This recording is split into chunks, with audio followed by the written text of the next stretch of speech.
Hey viewers, how are you? Welcome to our channel HMS Tech Tip. Today I'll show you how you can add shortcuts on Microsoft Edge. Before we start, I have a request to you, and the request is that please subscribe our channel and give a like to the video.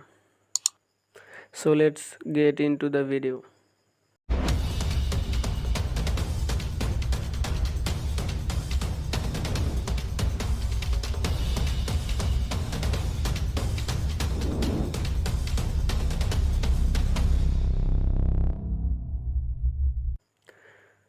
At first you have to go to the Microsoft Edge browser.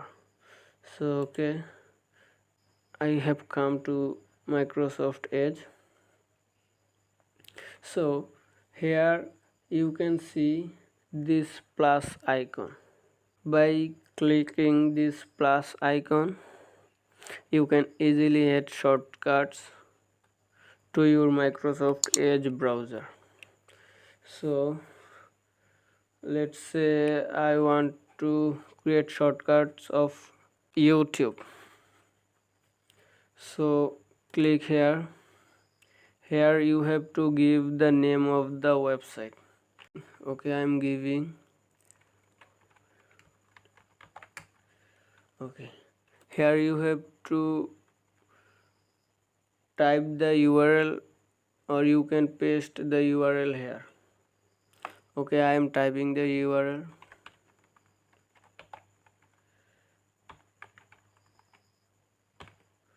Okay, then you just click add. Here this is our shortcut of YouTube. You can also rename of any shortcuts, and you can also remove it. Okay, so suppose I want to change this name. You just write anything. News. Suppose I put the name here news and click save. Nice. Here you can see magazines is named to news. So this is our today's video. I hope you enjoyed this video and this video helps you much. So if the video really helps you, don't forget to give a like, do comment and subscribe the channel. Thank you.